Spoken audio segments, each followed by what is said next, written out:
आज हम सुनेंगे एक अच्छी सी कहानी। प्रिय मित्रों, आइए आज एक नैतिक कहानी देखें और एक अच्छी सीख सीखे। वो नैतिकता क्या है? खतरा आने पर अगर हम भागेंगे तो वो हमारे पीछे करेगी, इसलिए हमें खतरे का साहस के साथ सामना करना चाहिए। आइए जानते हैं। एक ऐसी गर्भवती घोड़े ने ताकतवर भालू के समूह का सामना किया। गर्भवती घोड़ा और भालू का हमला। एक घना जंगल था और उस जंगल में भालुओं का एक समूह रहता था। भालुओं का सरदार बहुत क्रूर था और जंगल के जानवर भालुओं के समूह को देखकर भाग जाते थे। एक दिन भालू और सुअर का एक समूह आके घेर लेता है और सुअर भालू के समूह को देखता है और डर के मारे कहता है, सुंदर, मुझे तुरंत छोड़ दो, बच्चे घर पर अकेले हैं। करके बोलने लगती है। चिंता मत करो, कुछ समय बाद वो भी तुम्हारे यहाँ बेच दिया जाएगा। हमारे भी कुछ नियम हैं। एक बार जब किसी पर ध्यान केंद्रित हो जाए तो उसे जाने मत दो। करके सुंदर ने जवाब दिया। सुंदर की बातें सुनकर सुअर तुरंत भागने की कोशिश करता है,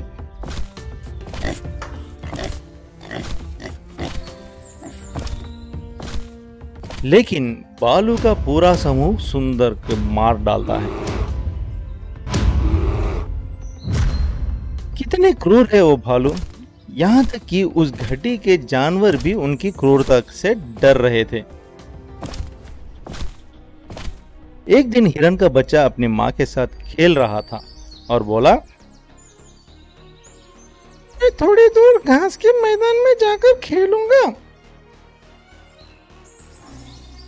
करके माँ कहती है, नहीं, वह सुंदर कभी भी यहाँ आ सकता है, हम खतरे में पड़ जाएंगे, बिना बात किए यहीं रुक जाओ। करके माँ कहती है। बदले में जवाब दिया बच्ची हिरन ने, हमारे पास करने के लिए कोई पसंदीदा काम नहीं है, हम कब तक इस तरह डर डर के जिएंगे माँ?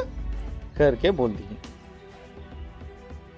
हिरनी अपने बच्चे की इसी तरह जाने से रोकती है। सारे जानवर इसी तरह डर कर रहते हैं। एक दिन एक घोड़ा जंगल के पास आता है।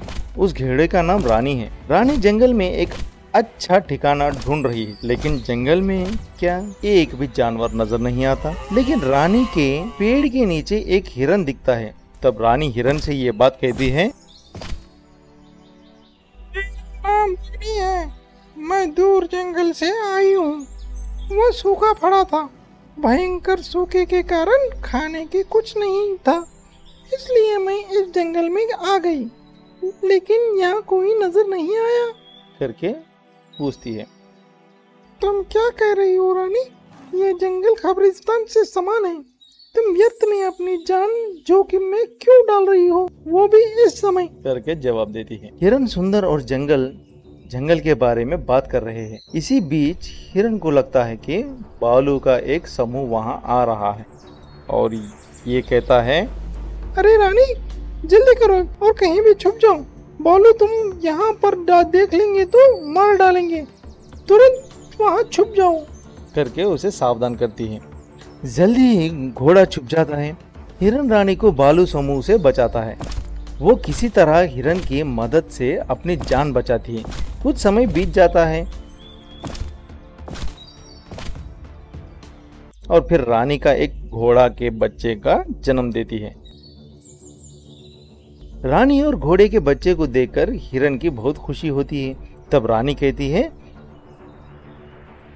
मेरा छोटा बेटा पलक की तरह किसी की नजर से बच रहेगा। करके हिरन को जवाब देती है। हिरन बदले में बोलती है, भालू समूह से बचने के लिए बस इतना ही काफी है। मैं यहाँ बात आपके डरने के लिए नहीं कह रही हूँ, बल्कि ये सच है। जंगल में उस भालू समूह ने कितने बच्चों को मार कर खाया है मुझे पता है, इसकी कोई गिनती नहीं है।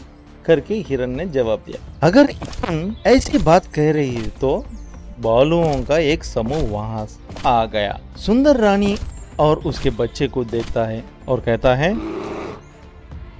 ओहो, इसीलिए मुझे एक बच्चे की गंध आती है, वो गंध मुझे यहाँ ले आई। हे हिरन, तुम्हारी हिम्मत कैसी हुई इतने बड़े खेल को छुपाने की? क्या आप अपने बच्चे के साथ आराम से नहीं रहना चाहते हो? करके उसे डराने लगता है। ये बात सुनकर हिरन बहुत डर गया भालुओं का एक समूह रानी और उसके बच्चे को घेर लेता है। फिर रानी सुंदर से अपने बच्चों को जाने देने की विनती करती है। मेरा बच्चा अभी दुनिया में आया है, अभी तो उसकी आंखें नहीं खुली है, प्लीज रहम करके मेरे बच्चे को छोड़ दो करके उसे पूछने लगती है। लेकिन रानी की विनती से भालू समूह पर कोई दया नहीं आया। वो अभी भी आगे बढ़ रहे थे। रानी मन में सोचती है, अगर मैं यहाँ से भाग गई तो भालू मुझे मार डालेंगे। मुझे भालू समूह का बहुत दूरी से सामना करने होगा। फिर रानी भालू समूह को ललकार रही थी। दूसरी ओर भालू रानी पर हमला कर देते हैं, लेकिन रानी उन्हें पीछे ढकेल देती है और अपने सिर के सींग से उन्हें दूर फेंक देती है और रानी बुरी तरह घायल हो जाती है। लेकिन फिर भी रानी लड़ती है, हार नहीं मानेगी। एक अकेले शेर उनसे लड़ता है, इसलिए सभी भालू घायल हो जाते हैं और मार जाते हैं।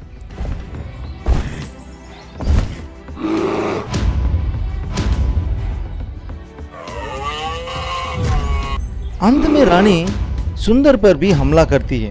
रानी उसी तरह लड़ती है और सुंदर के भी मार देती है। सुंदर की मृत्यु से के साथ जंगल में भालू समूह की यातना समाप्त हो जाएगी। सभी जानवर रानी को मार डालेंगे। वो यहाँ देखकर खुश हुए।